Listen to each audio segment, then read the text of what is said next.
I am Eliza Matthews, 32 years old, a Wall Street warrior with the guts and a career that anyone would envy. But to my father, Richard Matthews, the man who built a real estate empire from scratch, I'm still never good enough. The annual family gathering, dubbed the Grand Feast of Power and Prestige, has always been a silent battlefield I have to survive every year. The shimmering lights, the meticulous decorations, the clinking glasses, the polite laughter, all of it is nothing more than the backdrop for a power play. Today, my mind feels like it's spinning in a storm. I clutch the box holding the keys to a brand new Mercedes S-Class, the car I just bought for my father, tight in my hand. This isn't just an expensive gift. It's my last-ditch hope. Maybe, just maybe, if I show up with this car, he'll finally stop ignoring me. Inside my purse isn't just the car papers, but a discreet envelope. Inside it lies a DNA test result, a weapon sharp enough to cut through 3 decades of humiliation. If I choose to reveal it, it could shake this entire family to its core. I exhale lightly, my fingers grazing the envelope as I glance at the image of the car. Is this finally the turning point? Will this make him see me? Or will he glance at the car, smile politely, and then turn away, like every other time? The childhood memories flood back. Every time I brought home a B+, he'd scold me in front of the neighbors. The constant shadow of my brother James, the golden boy, the sports star, the family pride. The way I always felt different when standing next to Sophie, the sweet, obedient little sister who always knew when to speak and when to stay silent. And my father, his eyes always cold, laced with disappointment and impossible expectations. My years on Wall Street weren't easy. I refused to work for the family business, opting instead to crash on friends' couches and apply to countless firms. Grinding my way up until Goldman Sachs finally took me in, I became the youngest senior investment strategist in the firm's history, a title that filled me with both pride and exhaustion. But whenever the news reached my father, all he ever said was, "Let's see if you can hold on to it." A trap disguised as advice, cold, calculated, but I've proven my existence. I've refused to break. Today, I parked the Mercedes S-Class at a nearby dealership, keeping it a secret to maximize the surprise. In my mind, I fantasize about him, finally pausing, finally looking at me with gratitude, with pride. But that envelope, that damn envelope, it can't be tossed away. It holds too much pain, too much doubt, and that is one reason I've always felt like an outsider in my own family. Outside, I hear the murmur of guests arriving, the clinking of glasses, and the hurried footsteps of staff preparing the grand event. My mother, Caroline Matthews, gentle on the outside, but always quietly unsettled, is meticulously coordinating the reception. The large family portrait looms over the lobby, smiling faces frozen in time, concealing a world fractured beneath the surface. I take a deep breath, stepping toward the grand living room. The scent of polished wood, aged wine, and the hushed conversations about business deals filled the air. I pause before the mirror, staring at myself, a strong woman, shoulders squared, deep blue dress, hand gripping the key box. I exhale, steadying my reflection. This is it, the final act. It ends in applause, or shatters like glass. The Boston sky was unusually blue that day, but for me, every heartbeat felt heavy, like I was walking straight into a battlefield laced with traps. I drove the Mercedes out of the dealership, an unsettling mix of emotions rising inside me. Was this truly a gift? Or was it my final ticket into his world? I wasn't sure. But I knew one thing. Today, I couldn't afford to hesitate. I couldn't be the outsider in my own house. Not again. The Matthews estate came into view, a towering, cold structure, gray slate roof, marble walls, the front lawn trimmed to soulless perfection. This wasn't a home. This was a fortress, built brick by brick with ambition and meticulously crafted lies. I stepped out of the car, taking a deep breath. The Mercedes sat gleaming by the curb, proud and defiant, a statement in itself. Through the large glass windows, I spotted familiar faces, relatives, longtime business partners of my father. Their laughter, their raised glasses, their dazzling smiles. But I knew all too well what hid behind them: judgment, whispers, comparisons. The moment I opened the door and walked in, the atmosphere shifted. "Eliza, you finally made it." My mother's voice floated gently, but her eyes betrayed her worry. "Everyone's out in the garden. Your father is out there too." I looked at her. The silent exchange between us said far more than words ever could. She knew I was hiding something. Or at least, she sensed it. I said nothing, simply nodding and walking deeper into the house. The walls were lined with the same flawless family portraits. My father in an expensive suit, shaking hands with politicians. James clutching his college soccer championship trophy. Sophie smiling gently, perfectly composed. And me. I was shoved to the corner of a faded family photo from when I was 18. Lost eyes, a forced smile. The garden party played out like every year. Golden sunlight filtered through the maple trees, long tables draped in white linen, glasses of wine shimmering, plates of food arranged with precision. The guests clustered in small groups, men discussing stocks and real estate, women flaunting designer bags, gossiping about private schools for their children. I stepped outside. The whispers started immediately. That's Eliza, the second daughter. Works on Wall Street or something. Heard she got promoted big time. But still single, huh? Doesn't look like anyone else in the family, does she? I was used to it. Those whispers had followed me for years. But today, in my purse, I carried the one thing that could shatter every condescending glance. The DNA results. My father stood across the lawn, surrounded by wealthy businessmen and distinguished relatives. Tall, imposing, streaks of silver in his hair, only enhancing his commanding presence. His eyes swept over me, cold as ever, before landing squarely on the Mercedes parked outside the gate. For a brief moment, I saw a flicker of interest in his eyes, but not for me. For the car. I bought it for you, I said as I approached, handing him the key, my voice steady even as my insides churned. Happy Father's Day. The crowd erupted in impressed murmurs. My father held the key, his eyes glinting with that familiar, calculating spark. He smiled, the smile I had craved my whole life, but it wasn't for me. It was for the object. Eliza, you know I've always had a thing for Mercedes, he said, a faint hint of mockery lacing his words. You've learned to suck up pretty well. The crowd chuckled. I forced a small smile, but inside I felt ice creeping through my veins. Today wasn't just about the car. Today, I brought a truth capable of tearing this entire facade apart, but not yet. First, I wanted him to enjoy his gift. Let it be the opening act to his worst nightmare. I turned, catching Sophie's worried gaze, from across the lawn. She shook her head ever so slightly, a silent plea. Don't do this, Elisa. I pressed my lips together.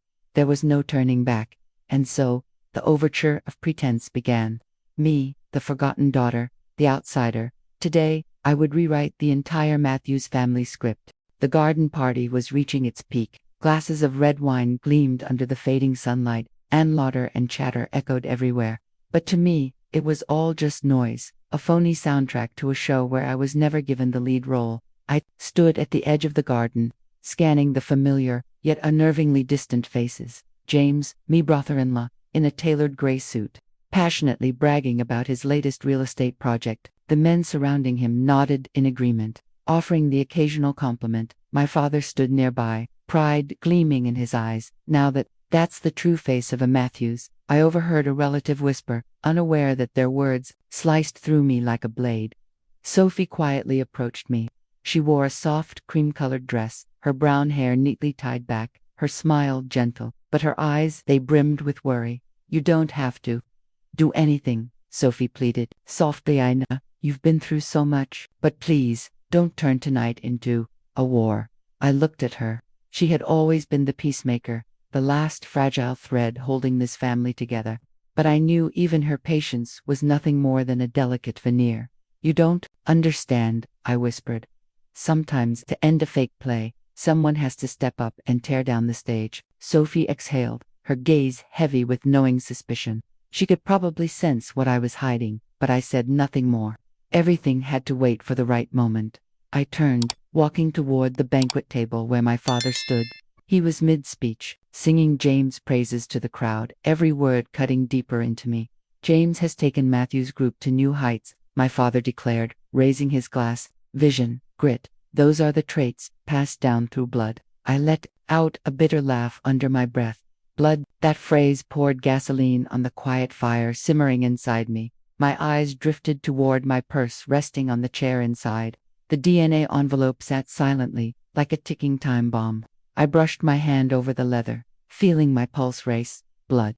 Well, Let's see whose blood really runs through me. Father, before I could speak, a voice called from the main gate. Whose Mercedes is that? Gorgeous car. All eyes turned toward the luxury car parked by the entrance. The crowd buzzed with admiration, compliments rippling like waves. My father strode quickly toward the gate, pride swelling in his expression. He waved me over, his smile dripping with social grace. Eliza, tell everyone, what made you go all out with this gift? I walked over, keeping my composure intact. I thought, after all these years, you deserved something that measured up, I replied, enunciating every word. My father chuckled, turning to the crowd. She works on Wall Street, you all know, money sometimes makes people dream a little too big. The crowd burst into laughter. I bit down on the inside of my cheek, my forced smile unshaken. But in my head, the envelope called to me louder, bolder, with every passing second. They didn't know, not yet, that within mere hours, every smug smile, every arrogant glance, would crumble. Tonight, I didn't just bring a car. I brought a truth strong enough to crack the golden facade of the Matthews name. And this party, it was merely the overture to an earthquake. After my father finished boasting about the Mercedes S-Class, I quietly slipped away from the crowd. The lingering scent of wine and the suffocating air of pretense made me nauseous. I walked back inside the mansion, where my mother was busy with a group of women, preparing the dinner tables. She noticed me and gave a faint nod, but her eyes, they carried more sadness than usual. She knew, or at least, deep down, she always knew, I never truly belonged here, in every sense of the word. Mom, I approached her, my voice barely a whisper.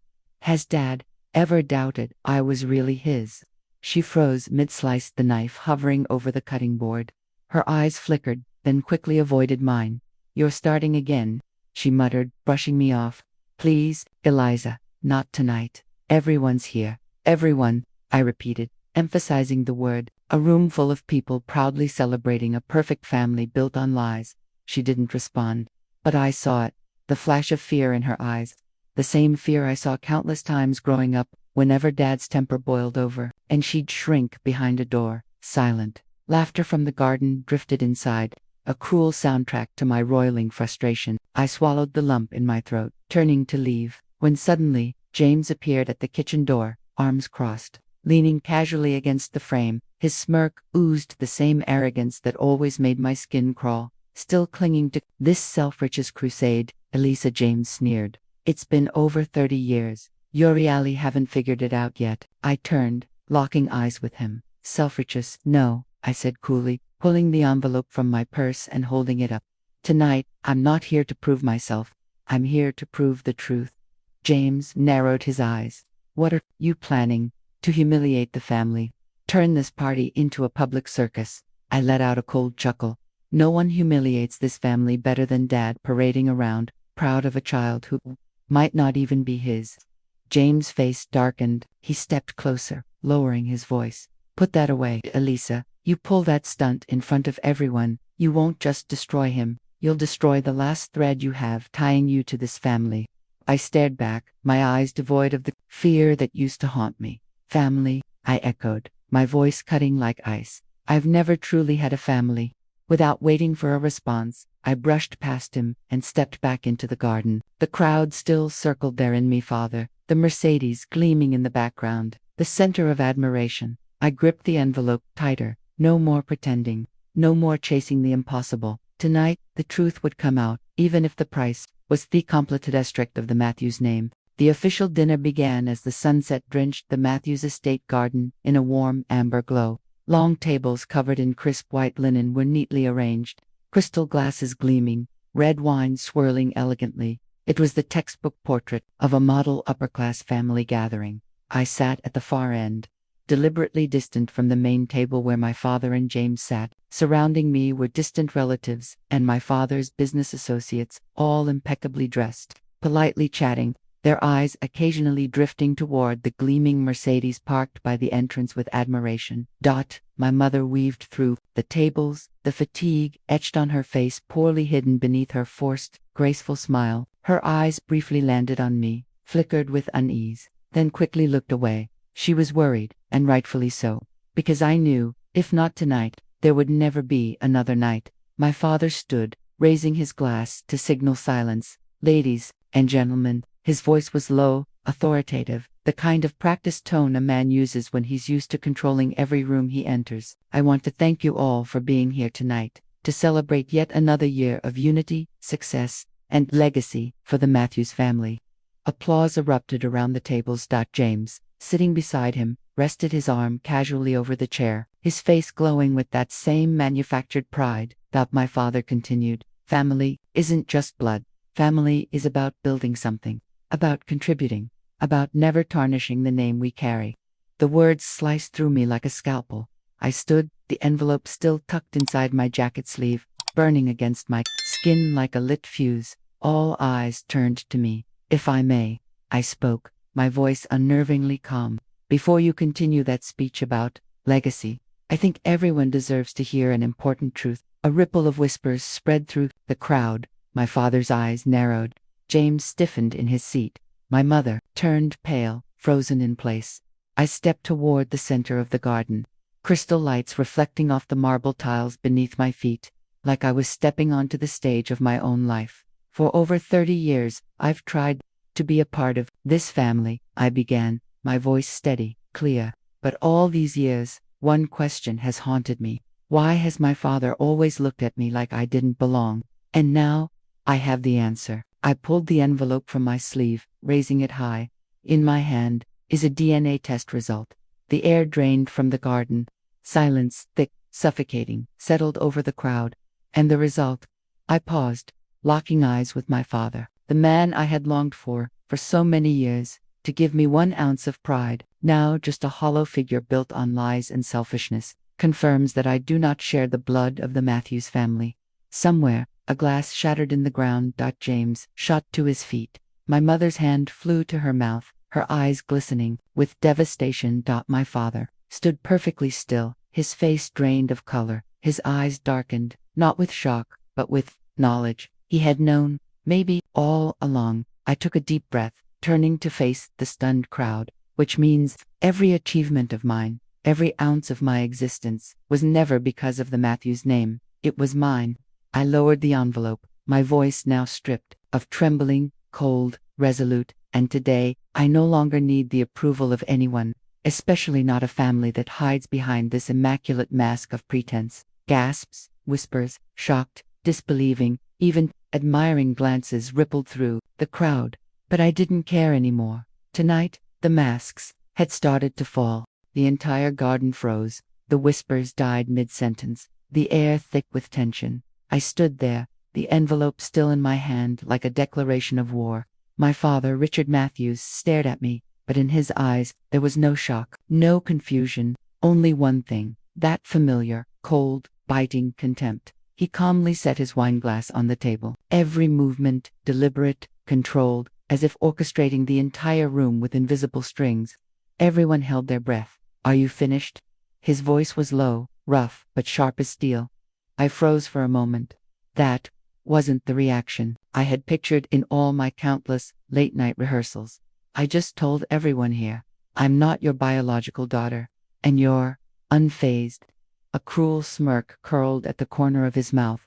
"I've known, Eliza." Each word landed like a hammer blow. My body stiffened. The crowd erupted in panicked whispers. "You think I didn't notice?" His voice dripped with venom. "The eyes, the posture, the way you've never truly belonged here." He took a slow, measured step toward me. The pressure in my chest tightened like a vice. "I've known since the day you were born, and I chose to stay silent." Behind him, my mother let out a choked sob, her hands wringing together. James stood frozen, his expression a cocktail of horror and smug satisfaction. "For the sake of this family's reputation," my father continued, his voice flat, like reading a legal clause, "for the Matthews name, I raised a child who wasn't mine, fed you, educated you, gave you opportunities thousands of other kids only dream of." I instinctively took half a step back, my mouth dry as sandpaper. The bombshell I thought would destroy him had been diffused long ago. "So, don't stand there playing the victim," he sneered, his cold eyes sweeping over me. "Your success, courtesy of the Matthews name, that car." He gestured toward the gleaming Mercedes under the lights. "A pitiful attempt to patch up your pathetic guilt. Murmurs rippled through the crowd. Some bowed their heads. Others stared at me like I was a fraud exposed for the world to see. My mother rushed over, trembling hands clutching my sleeve. Eliza, stop, please, enough. But I had nothing left to restrain. I never needed this name to survive. I shot back, my voice sharp as glass. I built myself from nothing. No favors, no handouts. And you've spent your whole life hiding behind a facade of a happy family, when your heart is nothing but hollow. I turned to face the crowd, those familiar faces that had sneered, gossiped, turned their backs when I struggled, laughed as my father publicly humiliated me. I know what you're all thinking, I said, my voice slicing through the night. You think I've lost everything tonight. No father, no family, no Matthew's prestige. I tightened my grip on the envelope, my gaze blazing with defiance. You're wrong. Tonight, I freed myself. No one spoke. The garden was cloaked in suffocating silence. That's when I turned away, walking straight toward the car, the expensive gift now rejected, and more importantly, the door to a freedom I had never dared to claim until now. I left the garden like I was running from 32 years of invisible chains. My footsteps echoed across the stone path, sharp, hollow, much like my father's words still ringing in my ears. I've known all along. The Matthews name carried you. I gripped the steering wheel of the Mercedes, my hands trembling from the storm of emotions inside me. His voice still whispered in my head, bitter and cold, like a poison I couldn't spit out. If he had known, then what about my mother? What about the other man, the one I had never met, but whose DNA tied me to him? That thought burned away the last fragments of reason I had left. I yanked my phone from my purse and opened the email from the DNA testing company. There, in the section marked genetic matches, one name stared back at me. Thomas Keller, potential biological father. Thomas Keller. A stranger, but not really. I had spent the past week researching him, unable to gather the courage to reach out. Until tonight, a renowned tech engineer, founder of a major electronics corporation in California, a genius in his field, a man who had likely never known existed or, perhaps, had known all along and never cared to find me. I closed my eyes, exhaling shakily, my chest tight with pain and bitter curiosity. It was time to end this. I dialed the only number the testing company had provided through their private database. The dial tone rang once, twice. Then a deep male voice, hesitant but warm, answered. Hello, this is Thomas Keller. I froze. That voice. It wasn't cold and controlling like Richard's. It was steady, gentle, strangely genuine. My voice quivered as I replied. It's Eliza. Eliza Matthews. Silence hung heavy on the other end. I could hear his breathing low, uneven before he finally spoke, his voice rough, almost choked with emotion. Eliza, yes, I think, you might be. I couldn't finish the sentence. My throat closed up. Tears prickled at the corners of my eyes. There was a long pause. Then his voice returned, soft, but filled with the weight of hidden years. He kept you from me all this time. I froze. He, Richard Matthews, my so-called father, knew, and this man, Thomas Keller, my real father, had known the truth. For years, I sat frozen in the car, the chaos of broken puzzle pieces in my mind slowly rearranging themselves. You knew? I asked, my voice barely a whisper. I did, he admitted, the pain in his voice unmistakable. Then, why didn't you ever come for me? There was a sharp exhale from the other end, like a gust of wind rushing through old, cracked walls of regret. Your mother begged me to stay away. Your stepfather threatened me. I thought, as long as you were safe, as long as you were growing up, that was enough. But maybe I was wrong. I said nothing, every word slicing deeper than the last. The truth was somehow more brutal than the rejection I'd endured from Richard. All these years, Eliza, his voice softened, fragile with the weight of emotions buried for decades. If you're willing, I want to meet you, for the first time, and for the chance to make things right. I bit my lip, my heart torn between anger and an aching longing I could no longer deny. Finally, I exhaled, nodding though I knew he couldn't see, and whispered, I'd like that. From the other end, a sigh of quiet relief escaped him. The nightmare wasn't over. But for the first time in years, I felt like I was reaching toward the light. The phone call ended, but I sat there, frozen in the driver's seat of the Mercedes, gripping the steering wheel like it was the only thing keeping me anchored. The truth I had just unearthed spun around me like a storm. The man I called Dad, my whole life, nothing but a facade of control and betrayal, and the man I had never known, Thomas Keller, carried my blood. I drove aimlessly through the Boston night, not to a hotel, not back to the estate. I needed air. I needed space. I needed to decide if I dared to face this. A message lit up my phone. It was from Thomas, 10 am tomorrow, Lighthouse Cafe, Newbury Street, if you're ready. I stared at the text, my heart pounding. It wasn't fear. It was the realization that 32 years of unanswered questions were now only one conversation away. I typed a simple response, I'll be there. That night, I lay wide awake in a sterile hotel bed in downtown Boston, staring at the ceiling as memories twisted through my mind. Richard, no, not my father. Richard Matthews' face burned in my thoughts. The cold eyes, the endless criticism, the subtle digs that made me feel small for decades. And then, Thomas, his face from the photos I had dug up online. A man, in his 50s, salt and pepper hair, warm eyes, a gentle smile, a stranger, and yet, flesh and blood. The next morning, I dressed carefully, simple, but strong. I wasn't there to impress anyone. I was there to remind myself that I was no longer that girl they could control.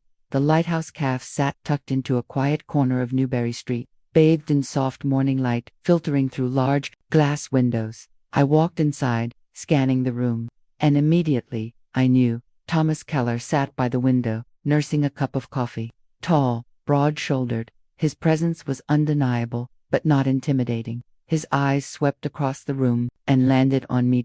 In that instant, I saw it. Recognition. I approached, forcing my voice steady. Good morning. He stood, his eyes saying 1,000 unspoken things, but his words were simple. Good morning, sweetheart. The word sweetheart hit me like a brick. I clenched my purse strap, my heart wobbling, but I sat down. For a long moment, we sat in silence, the only sounds the hum of the espresso machine and clinking coffee cups. It was Thomas who finally broke the silence. I saw you, from a distance, at the tech conference in New York last year. His voice was low, cautious. But your mother warned me long ago.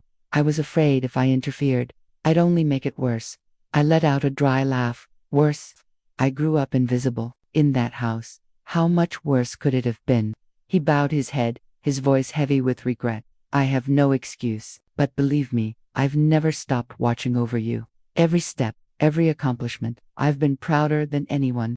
I froze, stunned, my entire life. I had begged to hear those words from Richard Matthews, and here they were, from a stranger. I inhaled slowly. So, what do you want now? To claim me, to make up for lost time, to soothe your guilt? Thomas held my gaze for a long moment, then answered with unexpected honesty. I'm not here to claim anything, but if you'll let me, I'd like to start, as a father. No pressure, no expectations, just here, if you'll have me. I bit my lip, the walls I'd built for decades trembling under the weight of it all. For the first time, I truly looked at him. The eyes, the jawline, the quiet, thoughtful posture, all reflected back at me in the mirror every morning. I didn't need a DNA test to know this was real. I didn't answer immediately, but inside, a door I thought sealed forever creaked open. I left the Lighthouse Cafe with my head spinning. The meeting with Thomas wasn't at all what I had played over and over in my mind last night. There were no tears, no dramatic, movie-like hugs, just two strangers, tied by blood, cautiously, circling each other, speaking with the weight of 32 silent years between them. But one thing I couldn't deny. I saw myself in his eyes, and that was something Richard Matthews had never once given me. My phone buzzed. It was my mother. I hesitated, but finally answered. Her voice was shaky, brittle with exhaustion and something deeper.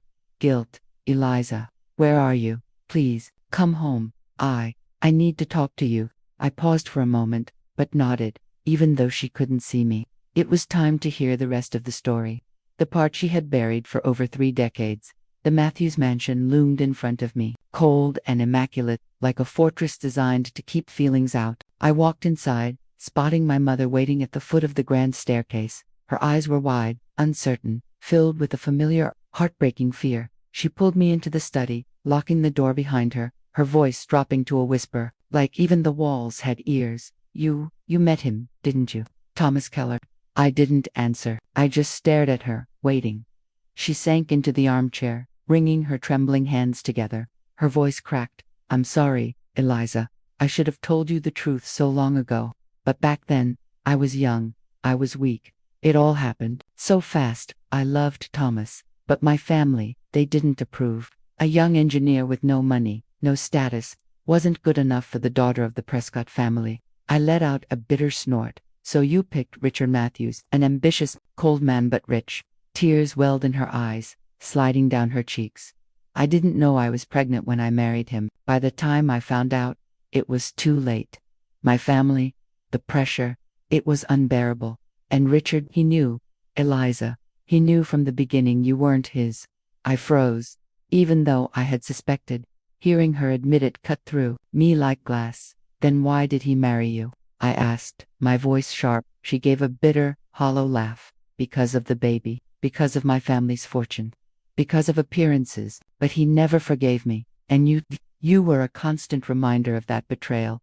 I felt my whole body go numb. All these years, every cold glance, every cruel comment, wasn't because I wasn't good enough. It was because I wasn't what he wanted to admit. I was not his. I stood abruptly, my voice like ice. Why didn't you leave? Why did you let me grow up in that prison? Her voice cracked, her hands shaking. Because I was scared. Because I was weak. Because I thought, maybe, if I stayed, at least you'd have a father, a family. But I was wrong, Eliza. I was wrong from the start. I let out a bitter laugh, my chest tightening with rage and grief. A father, a family.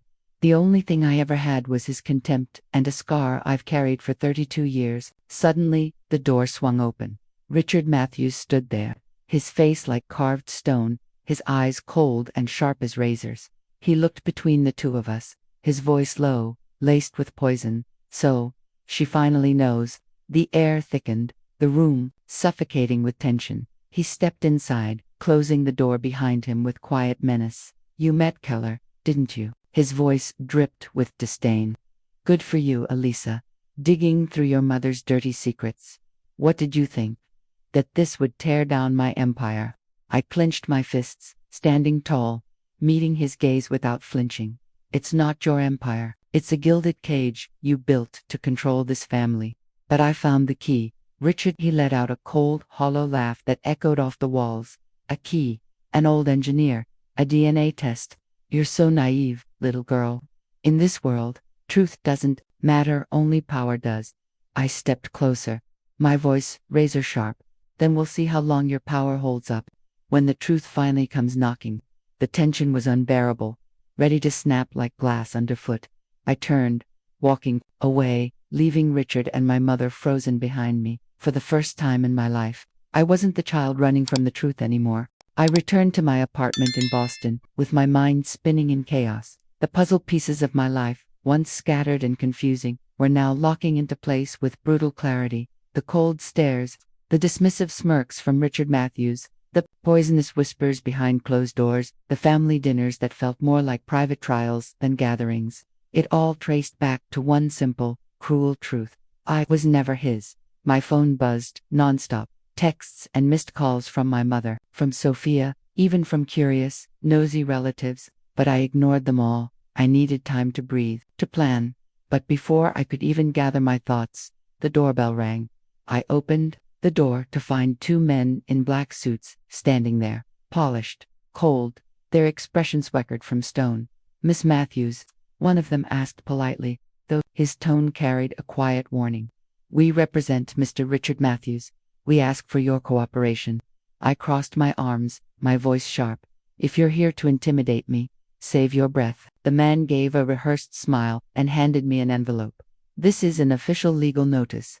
Mr. Matthews requests the immediate return of the Mercedes vehicle and formally warns you to cease any actions damaging the reputation of the Matthews family. Otherwise, our legal team will proceed with defamation and property misappropriation charges. I took the envelope, skimming the cold, corporate language. I let out a dry laugh. Defamation, property theft. Why not add unfit to be his daughter to the list while you're at it? The men didn't respond. One simply nodded. You can discuss that with your attorney. We've fulfilled our obligation.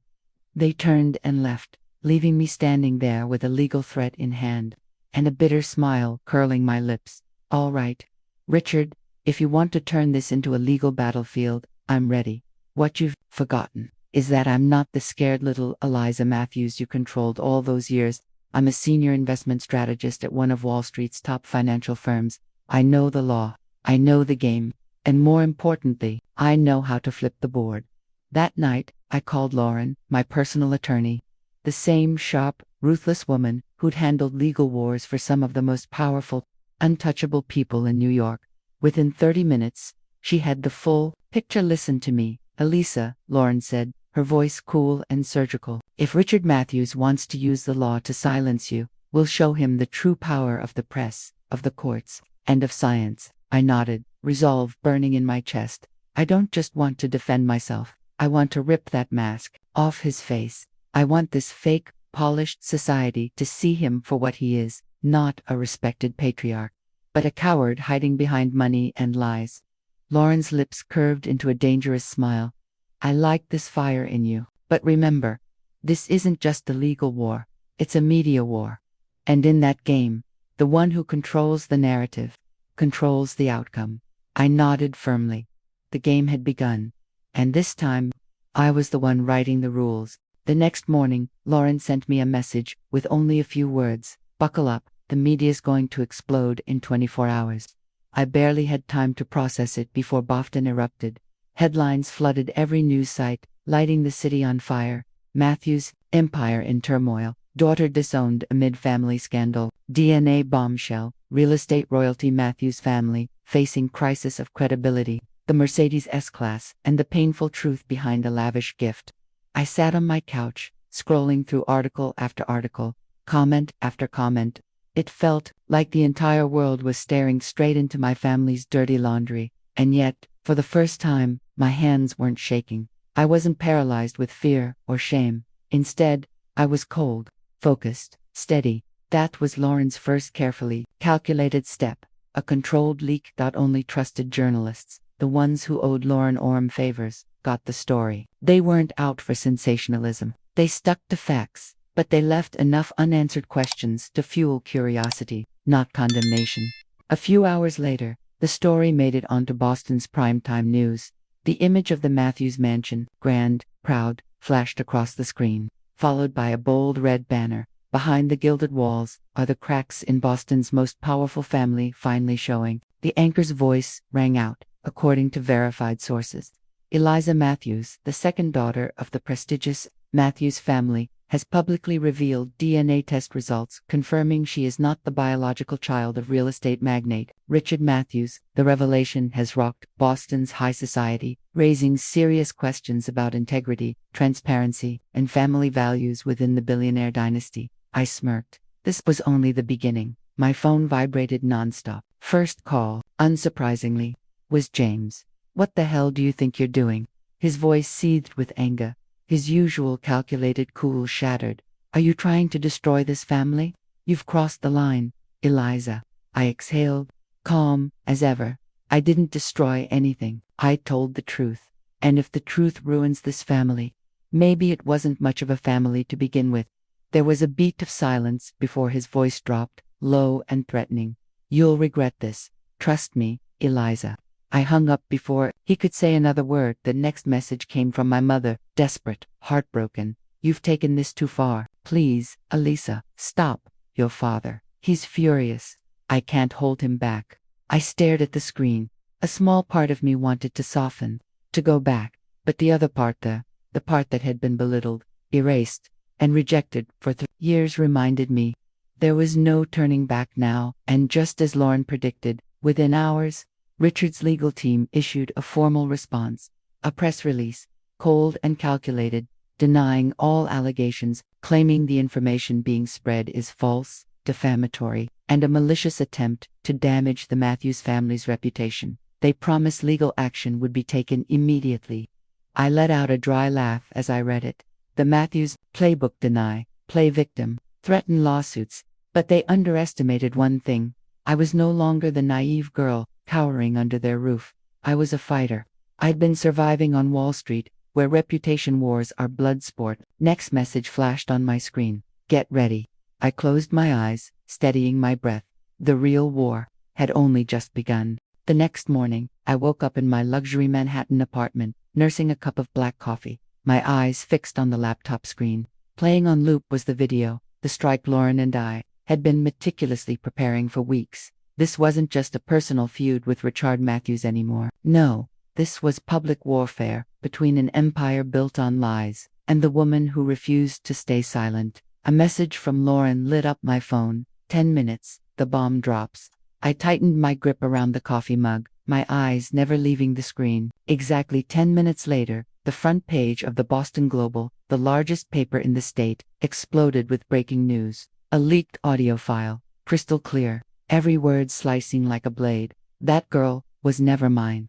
But I gave her the Matthews name, fed her, educated her, handed her opportunities. She should be grateful. Not digging through the past and smearing this family's name.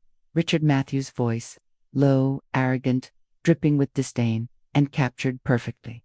That recording, secured by Lauren through a former Matthews employee who Richard had mercilessly screwed over, was now out for the world to hear. Within an hour, it was everywhere. Local news, national business channels, every major social media feed flooded with headlines. Exclusive, billionaire Richard Matthews caught admitting to disowning his daughter for 32 years. Shocking. Recording, real estate mogul behind Boston's wealthiest family reveals cruel family secret. Wall Street strategist betrayed by Matthews dynasty refuses to stay silent. I sat frozen, watching the dominoes fall, but it wasn't satisfaction that filled me, it was relief. A quiet, heavy relief. Finally, a piece of the truth was out, undeniable, irreparable. Less than 24 hours later, my phone rang. Gregory, Richard Matthews' top attorney, ruthless, calculating, cold. His voice was clipped, but wary. Ms. Matthews, I represent Mr. Richard Matthews. We need to talk. I suggest we resolve this quietly. Your family's reputation is suffering. It would be unwise to escalate. I smirked, my voice laced with calm venom. Family? You mean that polished empire of smoke and mirrors? Let's cut to the chase. How much is my silence worth? There was a pause on the other end. Then Gregory spoke, measured, careful, a generous financial arrangement, and a full withdrawal of your accusations. I chuckled darkly. Classic Matthews tactics. Throw money at the problem until it disappears. But I wasn't that trembling 18-year-old anymore, afraid of their power. I was Eliza Matthews, senior investment strategist, battle-hardened on Wall Street. I'll think about it, I replied coolly. But don't forget, Gregory, I know the law, and this time, public opinion can't be bought. I hung up, my pulse steady, my mind raised. This wasn't over, not even close, but for the first time, the upper hand was mine. Later that evening, a message from my mother popped up. Your father's furious, breaking things, he's losing control. Please, don't push this too far. I stared at her words, empty, numb. Too far. The man should have thought about that the day he chose power over love, the day he buried the truth, the day he made me a pawn in his perfect little empire. I stood by the window, watching the lights of Wall Street glitter like embers of a never-ending war. In my head, a voice whispered with quiet, burning certainty, this isn't just revenge, this is freedom, and I have no intention of stopping. That night, while the headlines kept spinning and social media boiled with debate, my mother called me again. Not a panicked text, not another tearful voicemail. This time, a real call. I hesitated, but picked up. Eliza. Her voice cracked, brittle with exhaustion and regret. Please, can we meet? Just you and me. No, Richard, no one else. I hesitated for a moment.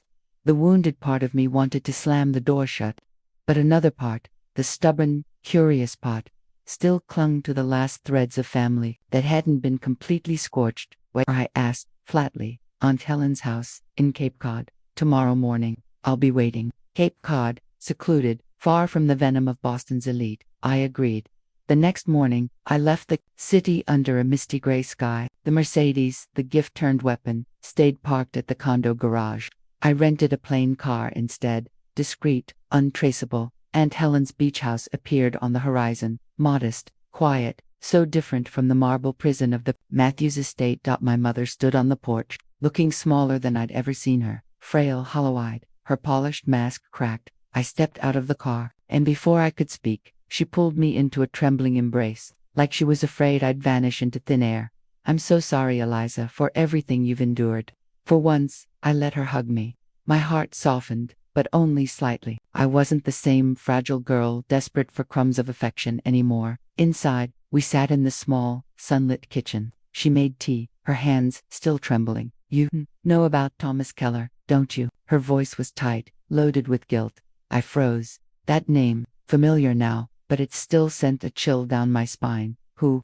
I asked, though part of me already knew. She reached into her sweater pocket and pulled out a worn photograph.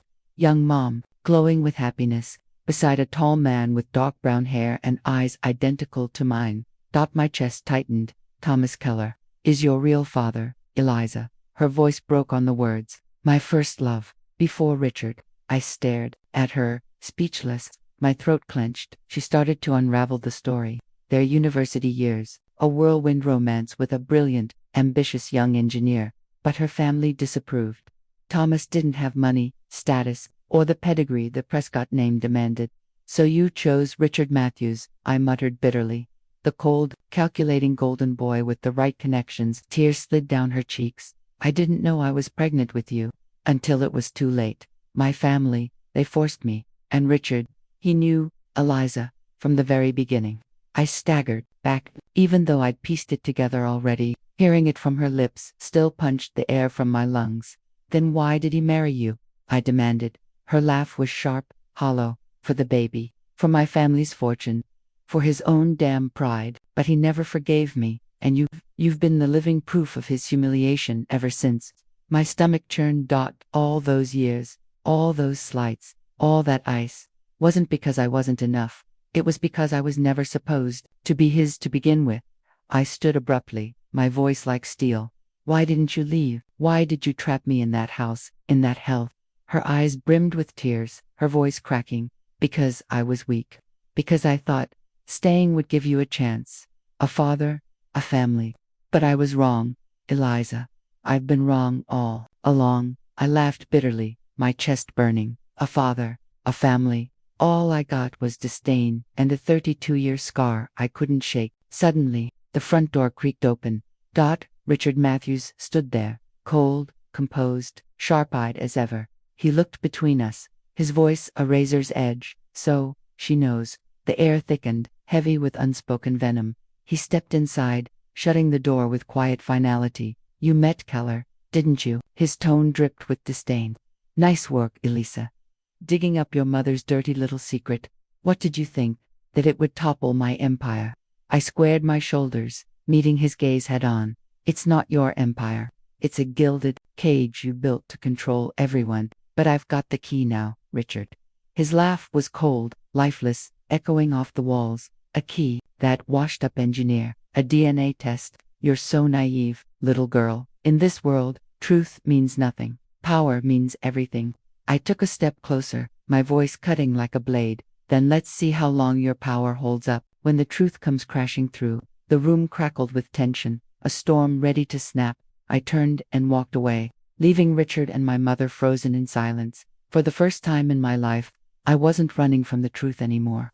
3 days later, I set foot in New York City, the place that had been my battlefield for the early years of my career, now turned into the arena for facing a part of my flesh and blood I had never known. I didn't pack much, just a small suitcase and the handwritten letter from my mother introducing me to Thomas Keller. She hadn't written the whole truth, only that I was a young woman who needed to meet him, for very personal reasons. The hotel hosting the International Tech Conference towered over Manhattan.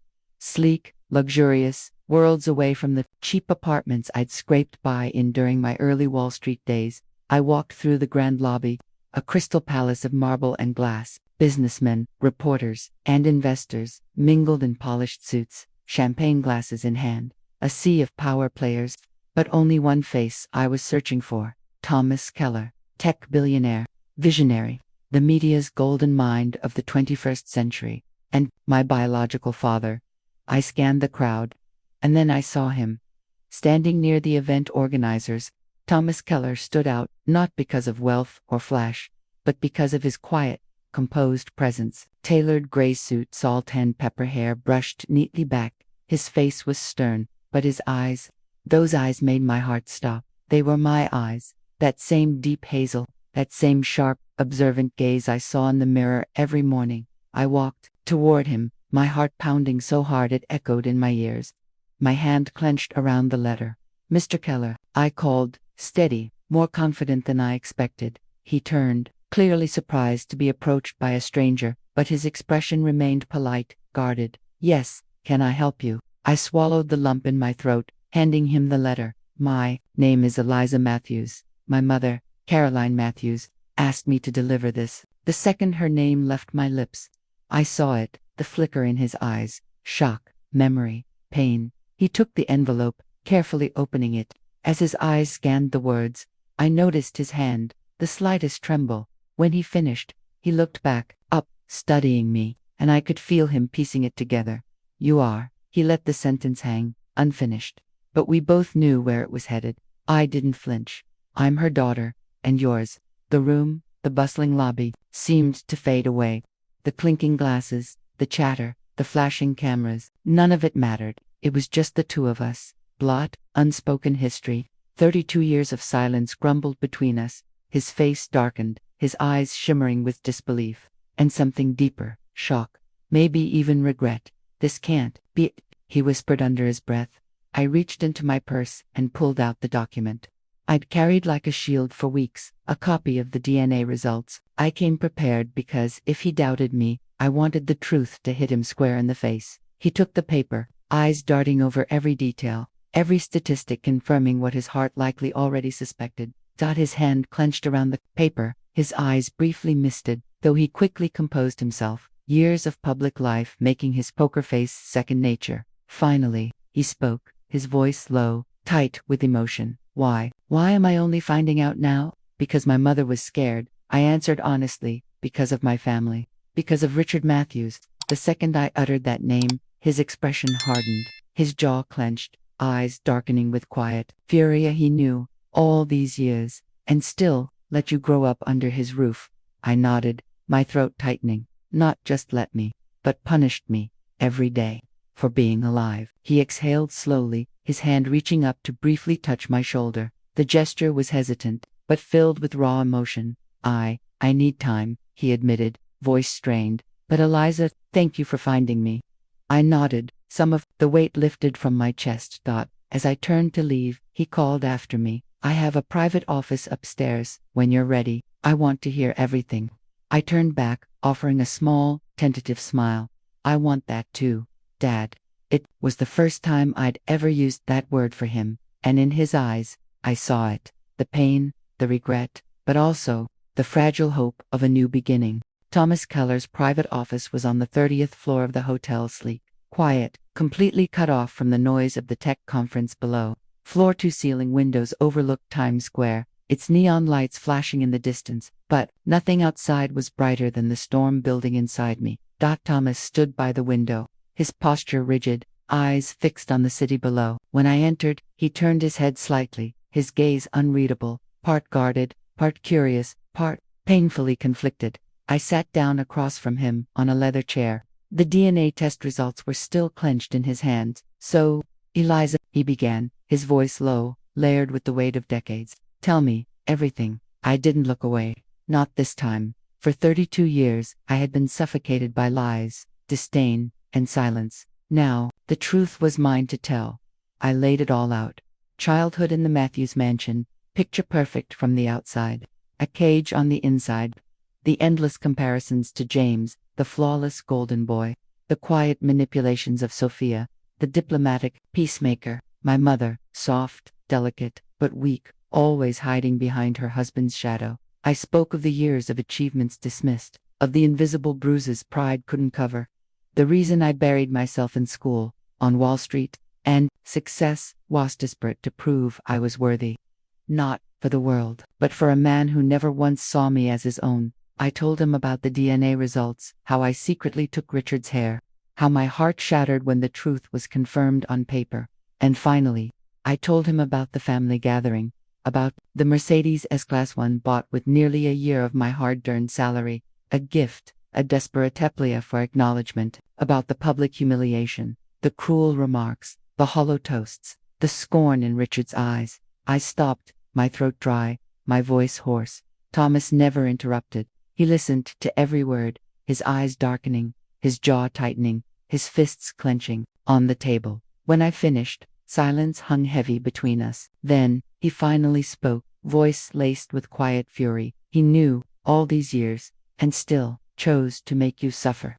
And your mother, she let him. I nodded, my heart pounding. The ache, the rage, it burned hotter now, but also clearer. I don't want pity, I said, my voice steady. I've cried enough. What I want is to take back my dignity. For me, for my mother, for the truth. Thomas's lips curled into a bitter smile, his eyes glinting with something sharp and dangerous, the same cold fire I'd seen in boardrooms my entire career. You want to fight back? You've come to the right person. He stood, walking to a sleek cabinet, pulling out a thick file folder. On the cover, stamped in bold letters, Matthews Corporation, Confidential. I froze. You, I began, wide-eyed. Thomas nodded, never breaking eye contact. I've been watching Richard Matthews for years. He was once my direct competitor in real estate. I always suspected, but never imagined, just how personal this would become. He opened the file, revealing pages of financial statements, investigative reports, leaked emails, evidence of offshore accounts, shady land deals,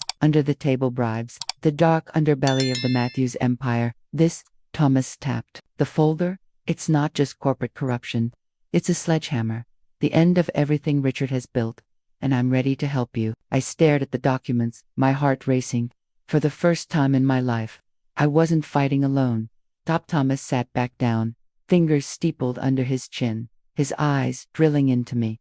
But Eliza, once you start this, there's no turning back. You'll face them all, the family, the investors, the loyalists. You'll burn bridges. You'll make enemies. I clenched the folder, my pulse steadying, my decision firm. I've faced 32 years of isolation, humiliation, and rejection. I have nothing left to lose, but they have everything. For a moment, Thomas's hardened expression softened, pride and pain flickering behind his eyes. You really are my daughter, he murmured, blood of a survivor. I allowed myself a quiet, bitter laugh. Not yours, not theirs, mine, and this time, I decide my future. The silence that followed wasn't heavy, but full of unspoken understanding. The calm before the storm. The collapse of Richard Matthews' empire had begun. I left Thomas Keller's office with the heavy folder clutched in my hands, but my heart felt lighter than it had in years. For the first time, every step of this fight was mapped out clearly in my mind. No more outbursts, no more emotional, desperate speeches like the disaster at the family party. This was going to be a methodical, calculated takedown, the kind of operation Richard Matthews himself would have been proud of, because to destroy a man like Richard, I couldn't rely on raw truth alone. I needed strategy. And my first step, I needed someone on the inside. Sophia's penthouse sat at the top of a luxury building in Boston, sleek, modern, painfully perfect. I'd been here before, usually out of obligation, always pretending to admire the curated art, the Italian leather sofas, the carefully arranged vases of white roses. But today, I didn't give a damn about the decor. I cared about Sophia, the only person left in the Matthews family. I still believe a owed a heart. The second she opened the door, her arms were around me. Eliza, are you okay? After that night, you disappeared. The whole family's a mess. I've been calling, texting. I gently pulled away, studying her face. Those wide, soft eyes. For the first time, I saw real fear there, real uncertainty. Sophia, listen to me. I kept my voice low, steady. That night, that was just the surface. The truth, it runs much deeper. I told her everything. Thomas Keller, the documents, the decades of buried betrayal, our mother's quiet pain, Richard's calculated cruelty, all of it. Sophia stood frozen, her face pale, lips trembling. When I finished, silence filled the penthouse. Finally, her voice cracked, raw and shaky. Eliza, are you sure? Are you sure this isn't just your emotions? I know you've been hurt, but if this goes public, the family will fall apart. James, Dad, Mom, everything. I grabbed her hand, squeezing it gently but firmly. Sophia, this family, it's been broken for years. We've just been too scared to admit it. I'm done playing pretend." Her head dropped, her dark hair shielding her face. For a long moment, she didn't speak. But when she looked up, something shifted in those eyes. Usually so cautious, so eager to keep the peace. I saw steel. "Okay, what do you need me to do?" A breath of relief escaped me. An insider, a witness, a sister. "Watch, listen, gather anything you can. I'll handle the outside war, but I need eyes on the inside. And Mom, protect her, please." Sophia's grip tightened around mine. "I've been on your side long before tonight. I'm done covering up for them." Step 1, complete. Step 2, the truth, weaponized. I returned to New York and buried myself in preparation. Days blurred into nights. Thomas and his legal team worked relentlessly, collecting, verifying, and building a case so airtight even Richard Matthews' power couldn't puncture it. Emails, leaked financial records, questionable real estate deals, offshore accounts, the DNA results, testimonies from silenced employees, every piece, locked, loaded. We weren't taking this to Thapras, not yet. Richard was too dangerous. If I launched a frontal assault, he'd spin the narrative, manipulate the media, and bury me under his connections. No. I had to drag him into the light, carefully. One calculated step at a time. Late Saturday night. My phone buzzed with a text from Sophia. "James knows you met Thomas. Dad's getting suspicious. Be careful." I smiled faintly. I was counting on that. It wasn't in James's nature to sit still while the empire cracked. He didn't care about right or wrong. To him, the family name wasn't love, it was brand equity, reputation, market value. My phone lit up again, a number I didn't recognize. I answered, unsurprised to hear James' icy voice on the other end. "We need to talk," he said, flatly. "No more games, Elisa, just you and me." I didn't flinch. "You picked the place," I replied calmly. "I'm free, at least until this whole charade ends up in court." Silence pulsed through the line.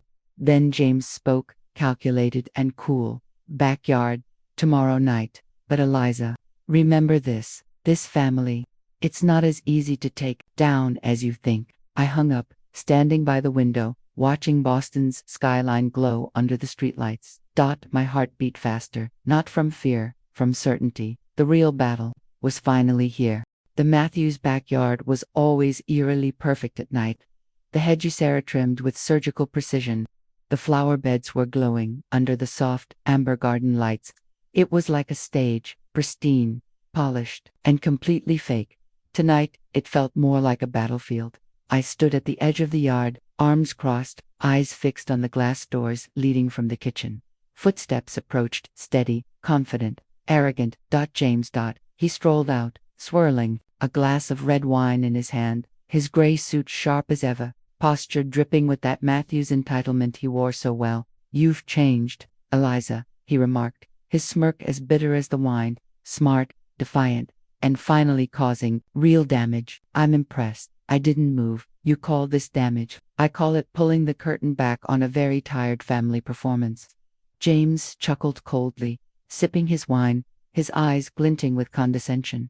"You really think some DNA test, a sob story from Mom, and a washed-up tech billionaire will bring this family down? You're still that naive little girl playing outsider." I stepped closer, my voice sharp as glass. "I think you know exactly how real this is. James, you're smart enough to recognize when the Matthews facade is cracking." For the first time, a flicker of discomfort crossed his face.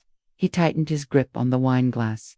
"You're burning your own house down, Eliza," he warned, his tone darkening. "All that money, the name, the opportunities. You're throwing it all away." I let out a bitter laugh. "Name, opportunities. I earned every damn thing I have. What I didn't earn was 32 years of being treated like a parasite." His jaw clenched, the polished, composed mask slipping just for a second. "Careful," he said, stepping closer. "You're playing with fire. Dad, me. We've spent decades building this. You think Wall Street, the media, the legal system, you think they care about your truth more than money and reputation." I stared him down, unflinching. "Funny. That sounds a lot like fear talking, James." For a brief moment, he hesitated. His gaze flicked toward the house, toward the empire he was so desperate to protect. And for the first time, I saw it. Cracks. Fear. Not for me, not for Mom, for him. For the only thing James Matthews ever truly cared about, power. I pulled my phone from my pocket, pressing play on the audio file that had already rocked the Boston press. Except for the failure sitting right there. Success runs in the bloodline, not in those who cling to their mother's skirt. Richard's voice, cold, arrogant, unfiltered. James froze. I raised my eyebrows. Want to keep talking about bloodlines, brother? About who belongs and who doesn't? Because I've got hours of this. Recordings, documents, financials, leverage. His jaw tightened. He lowered the wine glass, setting it on the patio ledge with calculated precision. What do you want, Eliza? His voice was flat now, calculating. I smiled, sharp and calm. The truth, public, undeniable. I want Dad to stand in front of his empire, his investors, the media, and admit it, that I was never his daughter, that he never wanted me, that this a perfect family. It's been a lie. James' eyes burned with restrained rage, but he didn't interrupt. And when the Matthews name crumbles under that lie, I continued, I want the world to see exactly what loyalty, ambition, and entitlement built a house of cards. For the first time, James didn't have a comeback, just silence. The carefully rehearsed smugness was gone, replaced with something raw and dangerous. You have no idea what you're starting, he whispered. I held his stare, unwavering. No, James, I know exactly what I'm starting, and I'm not stopping. I turned and walked away, the sound of gravel crunching beneath my heels. His glare burned into my back, but for once, I didn't care. The Matthews shadow, it didn't scare me anymore. The next morning, Boston woke to an ominous gray sky. Heavy clouds rolled across the skyline like a warning. I sat alone in my hotel suite, staring at the bitter black coffee in my hands. My phone buzzed relentlessly. Emails, news, alerts, messages from Sophia. But I wasn't looking for those. I was waiting for Richard Matthews' countermove, and it came right on schedule.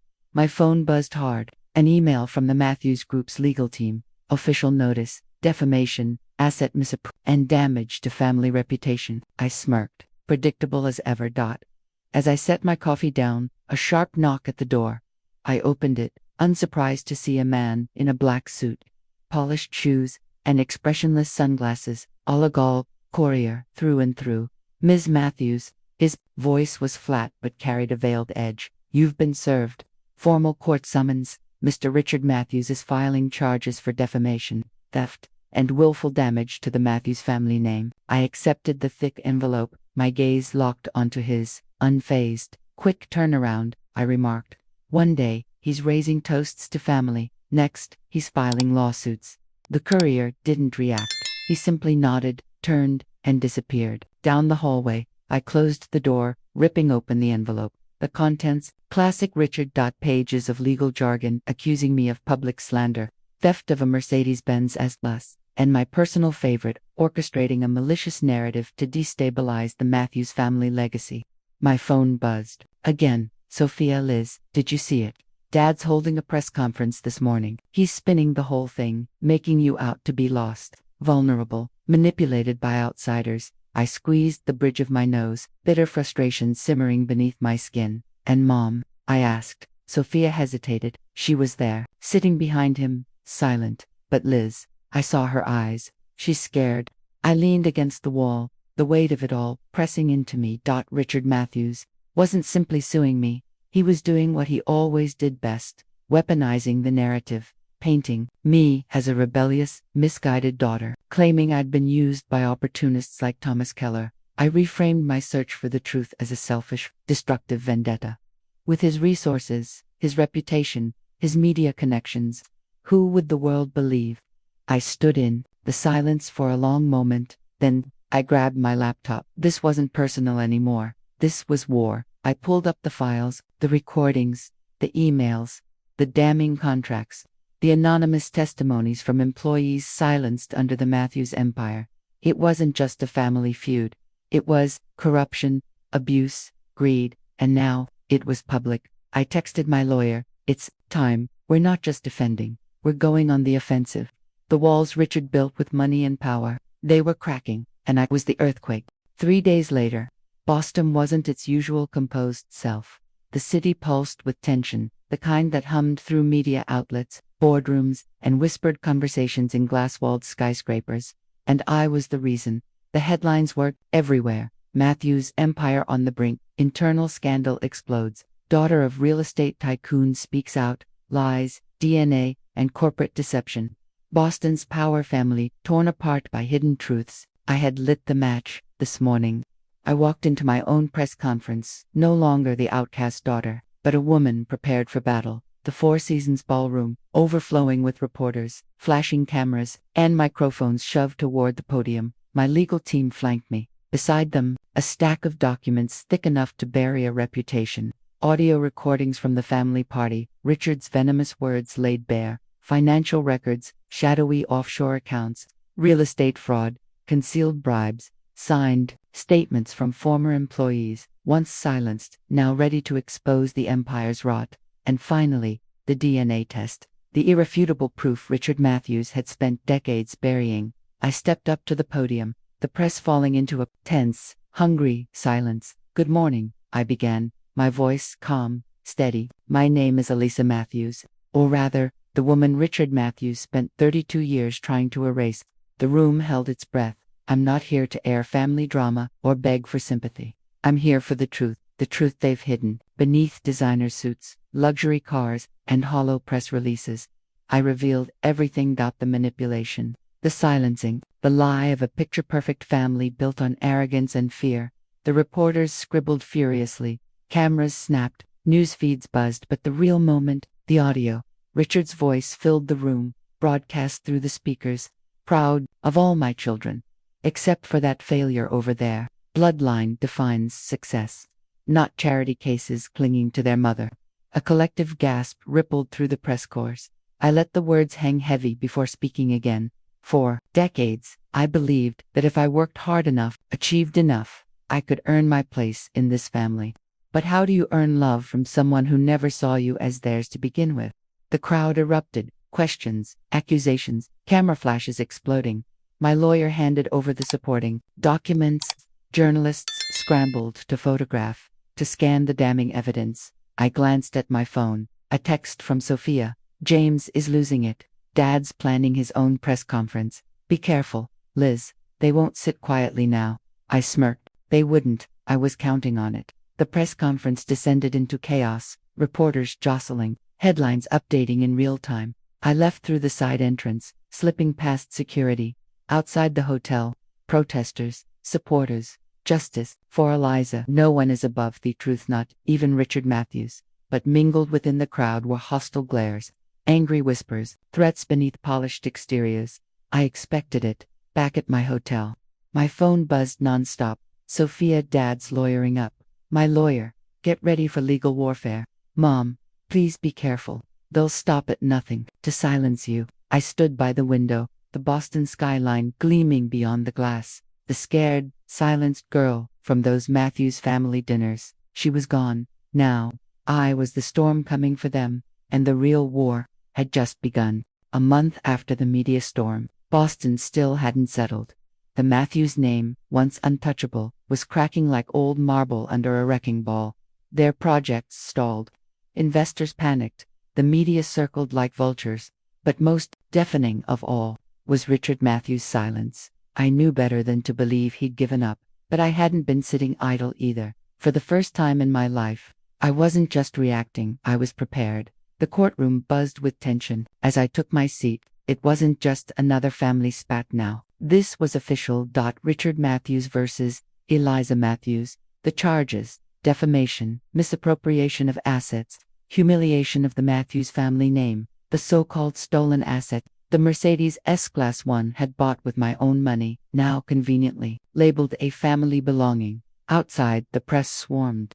Some cheered, others doubted. Most just wanted blood. I sat quietly as Richard entered, flanked by a fleet of lawyers, still wrapped in the illusion of power. Expensive suit, polished shoes, that cold, calculating glare. But his eyes, those betrayed the truth.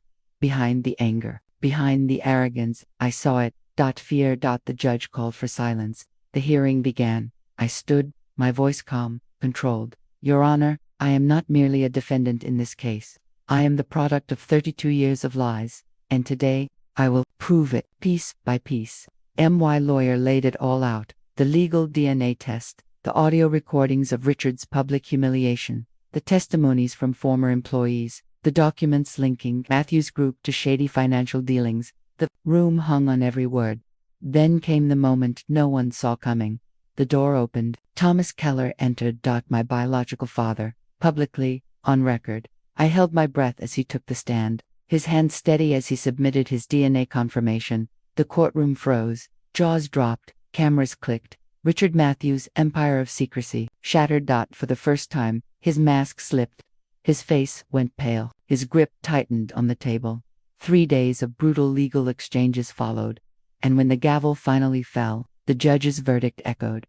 I owed nothing for the Mercedes, a gift, paid for by my own success. The court ordered an official investigation into Matthews Group for fraud and financial misconduct, and Richard Matthews was facing potential criminal charges pending the outcome. Outside the courthouse, I stood beneath a cloudless Boston sky. No victory speech, no smug grin, just relief. It wasn't revenge, not really. It was freedom. My phone buzzed. Sophia, Dad's in the hospital. Hypertensive crisis. James is losing it. Stocks are plummeting. Mom hasn't spoken all day. I texted back. They made their choices. It's time they live with them. Another message lit my screen. Thomas, I know I can't undo the past, but if you want, Boston isn't your only horizon. I'm opening a new branch in San Francisco. I need a sharp CFO. I smiled softly, turning to the city, its lights, its ambition, its noise. For the first time, I felt weightless. Family isn't always the one you're born into. Sometimes, it's the one you choose to rebuild with. My thumbs hovered over the keyboard. San Francisco. Sounds like the perfect place to start fresh. Dad, this wasn't an ending. It was the death of a shadow, and the beginning of Eliza Matthews, finally, entirely her own. Freedom, as it should be.